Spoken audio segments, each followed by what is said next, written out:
1986年，美国著名投资家沃伦·巴菲特在他的家乡奥马哈举办了一场小型家庭聚会。当时已经56岁的巴菲特，身价已达数十亿美元，是全球最富有的人之一。聚会上，他的一位远房亲戚问他：“沃伦，你已经这么有钱了，为什么还要继续工作？为什么不像其他富人一样环游世界，享受天伦之乐？”巴菲特微笑着回答：“我每天都在做我最喜欢的事情，这就是我的享受。至于天伦之乐，我认为最好的家庭关系是保持适当的距离。我爱我的孩子们，但我从不期望他们围绕在我身边。我给了他们足够的教育和起步资金，但他们的人生必须由他们自己负责。”这位亲戚不解地追问：“难道你不希望晚年时有儿孙绕膝，享受天伦之乐吗？”巴菲特笑了笑，说了一句后来被广泛流传的话：“最好的遗产不是留给子女多少钱，而是教会他们独立生活的能力。我不需要他们来照顾我，我需要的是他们过好自己的生活。”多年后，巴菲特的3个子女都过着相对普通的生活。他的大儿子霍华德是一名农民和野生动物摄影师，女儿苏珊经营着一家小型慈善基金会，小儿子彼得是一名音乐家和慈善家。他们都没有依靠父亲的财富过活，而是选择了自己热爱的事业。巴菲特晚年依然独立生活，继续做着他热爱的投资工作。他曾说：“我的幸福不依赖于子女的陪伴，而是源于我对生活的热爱和对自我价值的实现。”巴菲特的故事告诉我们一个深刻的道理：人生最大的财富不是儿孙满堂，不是子女的陪伴，而是自己的独立人格和持续创造价值的能力。绝大多数人都有一个共同的期望：儿孙满堂，天伦之乐，安度晚年。这种期望真的能成为现实吗？概率其实很小。绝大多数的老人都无法真正享受到儿孙满堂、天伦之乐、安度晚年的福气。这一点，看看我们身边的老人就知道了。农村的老人大多沦为孤寡留守老人，城市的老人要么独居，要么成为免费保姆。人之所以有期望，恰恰是因为现实很难做到，否则也就不会有这种期望了。老了才看透，什么天伦之乐，什么儿孙满堂，其实都是自己骗自己。真正的幸福晚年，来源于自己的独立、自由和对生活的热爱。没有经济基础，连亲情都会变得脆弱。为什么农村的老人大多会沦为孤寡老人？原因很简单，农村经济条件有限，家里没有足够的收入，子女长大后都需要外出到城市打工，这一打工就是1年的时间。所以我们会发现，每年的春运都挤满了归家的游子，除了过年的时候见一面，其余的时间，老人和子女其实连面都见不到。理想化的情况是，哪怕家庭再贫穷，亲人也能相聚在一起，有感情，有温度，有幸福。但现实中的情况是，只要家庭经济条件有限，亲人就不得不分离，感情也会被现实消磨，变得愈发现实，愈发冷漠。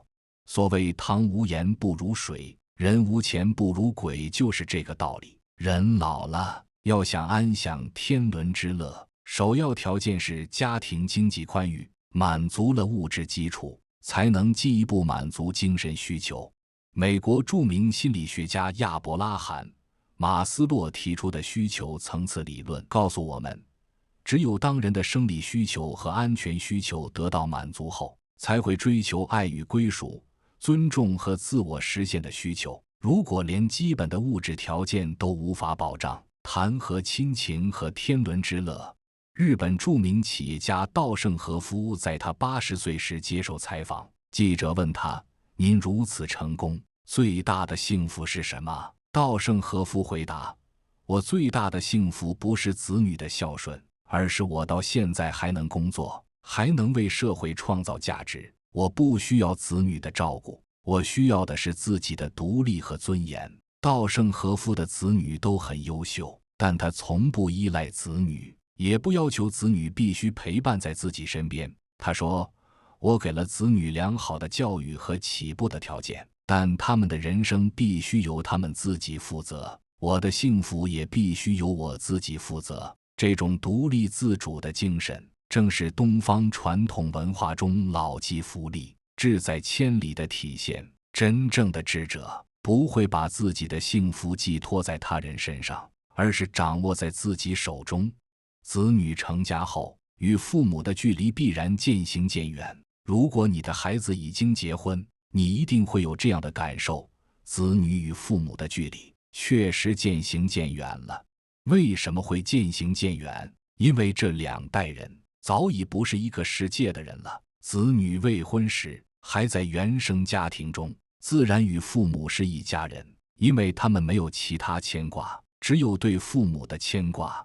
但子女一旦结婚，有了自己的小家庭，就会逐渐远离原生家庭，与父母不再是一个家庭的人了。他们有了新的牵挂，这种牵挂往往超过了对父母的牵挂。设想一下，如果你必须在父母和子女之间做选择，你会选择谁？毫无疑问，绝大多数人会选择子女。人性就是如此，对自己养育的后代充满珍惜和宠爱，而对养育自己的父母则多了几分疏远和背离。再想想，是父母的话更管用，还是配偶的枕边风更管用？答案不言而喻。法国著名作家巴尔扎克曾说，婚姻是一座桥梁，它连接两个家庭，但也分离了两代人。这句话道出了婚姻对家庭关系的深刻影响。美国前总统奥巴马在自传中提到，他与妻子米歇尔结婚后，与母亲的关系发生了微妙的变化。他写道，我爱我的母亲，但我必须承认，结婚后我的首要责任是对我的妻子和孩子，这不是不孝，而是生命的自然规律。这种代际分离不仅存在于西方社会，在东方传统文化中也有体现。中国古语嫁出去的女儿泼出去的水，就反映了这种现实。日本著名社会学家山本七平在研究日本家庭关系时发现，即使在强调孝道的日本社会，子女成家后与父母的情感距离也会明显增加。他认为这是人类社会的普遍现象，而非某一文化特有的问题。认识到这一点，对老年人来说尤为重要。期望子女婚后仍像未婚时那样亲近，不仅不现实，还可能导致失望和痛苦。所谓天伦之乐，往往是一厢情愿的幻想。很多老人抱怨，虽然在带孙子，但实际上成了免费保姆。子女接父母到城市养老，目的是什么？很简单，是希望父母能成为免费保姆，帮忙带孩子、做家务。请专业保姆需要几千上万元，而让父母来当免费保姆则不用花钱。父母看在子女和孙辈的份上，也就心甘情愿地当起了免费保姆，不仅没有工资，还要忍受子女的脾气，看子女的脸色行事。设想一下，如果你住在子女家，是你命令子女，还是子女命令你？毫无疑问，是子女命令你，因为人在屋檐下，不得不低头。父母和子女都是如此。所谓的天伦之乐，对于这些充当免费保姆的老人来说，根本无从谈起。英国著名社会学家吉登斯在研究现代家庭关系时指出，现代社会中的代际关系已经从传统的依赖型转变为协商型。老年人的地位不再由传统孝道决定，而是由他们能为家庭提供什么价值决定。这种价值在当代社会中往往体现为经济支持或照顾孙辈。如果老人无法提供这些价值，他们在家庭中的地位就会下降。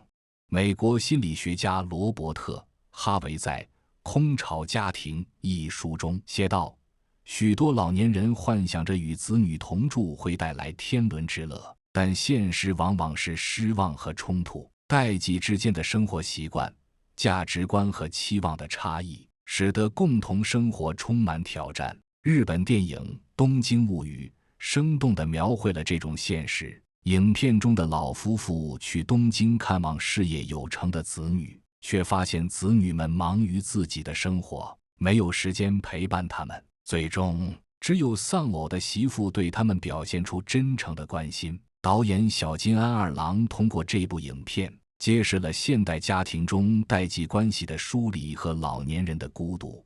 这不是说子女不爱父母，而是现代生活的压力和代际之间的差异，使得理想中的天伦之乐难以实现。认识到这一点，对老年人来说至关重要。老年幸福的真相，自立才是根本。正是因为做不到，所以很多人才会期望，才会幻想。现实的残酷在于，即使有了子女和孙辈，自己与他们的关系也会渐行渐远，要么沦为陌生人，要么沦为免费保姆。城里长大的孙辈回到老家，看到年迈的爷爷奶奶，真的会对他们有感情吗？基本上没有多少感情，甚至可能会嫌弃爷爷奶奶贫穷、老土、没有见识，妄想通过后代来满足自己的晚年幸福，不过是一场梦而已。人到晚年，要想生活安稳、幸福，只能依靠自己以及自己积累的财富。有钱，子女会顺从你；没钱，终究会久病床前无孝子。美国著名心理学家埃里克森在研究人类发展的8个阶段时指出，老年期的主要任务是实现自我整合，而非依赖子女。他认为，成功的老年生活应该是回顾自己的一生，接受自己的成就和失败，找到人生的意义和价值，而不是寄希望于子女的照顾。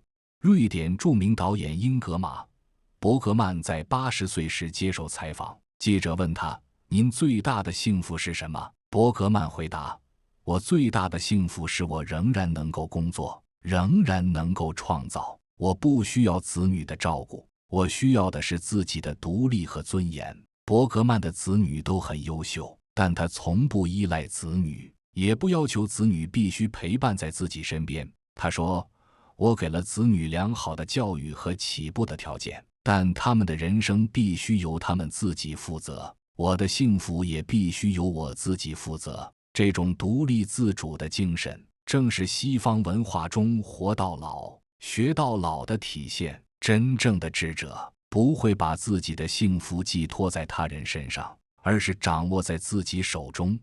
老年幸福的5大支柱，那么如何才能实现真正的晚年幸福呢？以下是5大支柱。第一支柱，经济独立。经济独立是晚年幸福的基础。没有经济独立，就没有人格独立，也就没有真正的尊严和自由。美国退休专家苏西·奥曼在《退休革命》一书中写道：“退休金规划不仅是一个财务问题，更是一个尊严问题。经济独立让老年人能够自主选择生活方式，而不必依赖子女的施舍。”日本下流老人现象就是经济不独立导致的悲剧。据统计，日本有超过600万老人生活在贫困线以下，他们不得不依赖微薄的养老金和子女的接济。这种依赖不仅损害了他们的尊严，还给子女带来了沉重的负担，最终导致代际关系紧张。相比之下，那些经济独立的老人，即使独居，也能过得有尊严、有质量。他们可以自由选择自己喜欢的生活方式，不必看子女的脸色，也不必委屈自己去适应子女的生活习惯。经济独立不一定意味着要有多少财富，而是只有稳定的收入来源，能够满足基本的生活需求。这可以是养老金、投资收益、租金收入，甚至是适合老年人的兼职工作。第二支柱，健康自理。健康是老年人最大的财富，没有健康，再多的金钱和亲情也无法带来真正的幸福。